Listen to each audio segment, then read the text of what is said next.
آریانا یوه ښکلې سیمه وه، سمسوره سیمه وه، خصوصا د پسرلي په راتلو به شنیلي او ګلونه پکې کېدل.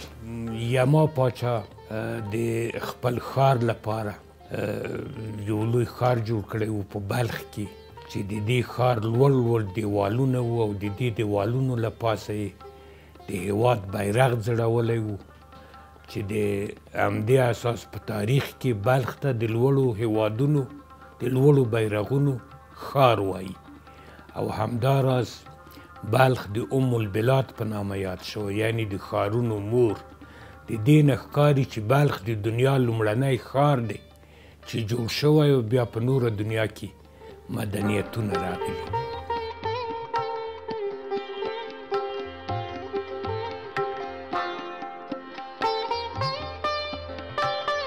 هلکانو نجونو به یو د بل سره خوښول او بیا به خپلې کورنۍ ته وی، هغوی به مراسم ترسره کول او ودونه به یې کېدل. د زردشت په وخت کې چې 2.5 زره کاله مخکې تیر شوی، د هغو په وخت کې دې ورځې سپېڅلتیا او مذهبي تقدس وموند.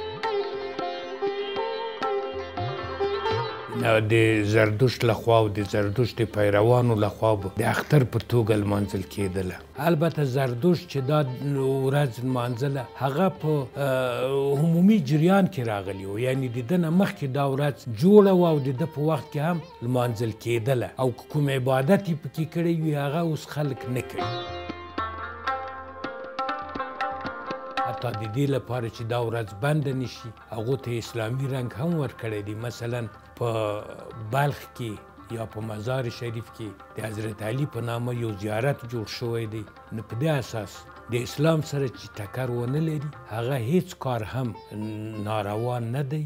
د دې سره د افغانستان د خلکو اقتصاد تړلی، کښت کوي، کر کوي، کار کوي او بالاخره د هېواد د آبادۍ لپاره په ګډه راوځي او د نوروز نه وروسته کارونه کوي او په ژمي کې آرام کوي او استراحت کوي.